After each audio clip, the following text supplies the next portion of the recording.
Ships are being rigged with cheat devices that bypass new UN environmental rules. Companies are complying with the law in that they aren't releasing pollution into the air, but according to The Independent, they're dumping pollution into oceans instead. The devices are called Openloop Scrubbers. They extract sulfur from the exhaust fumes of ships that run on heavy fuel oil, and that's in compliance with International Maritime Organization standards that will begin on January 1st. But here's the problem. Instead of being stored and safely dumped later, the sulfur is just rerouted and pumped into the surrounding water. That not only increases the amount of pollutants being pumped into the ocean, but it also increases CO2 emissions.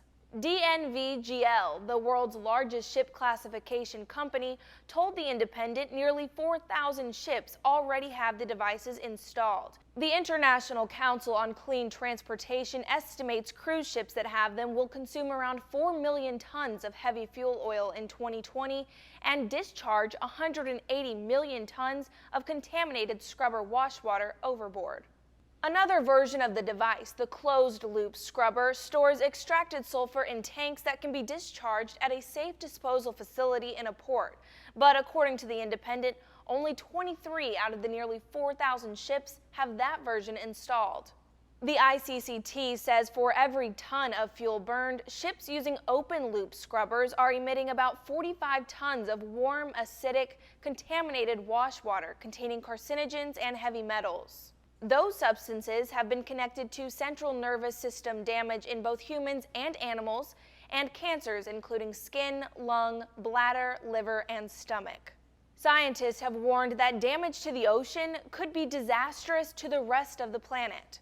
For example, rising ocean temperatures and chemical changes are disrupting entire ecosystems and the people who depend on them. Ocean warming reduces mixing between the layers of water and therefore the supply of oxygen and nutrients for marine life as well.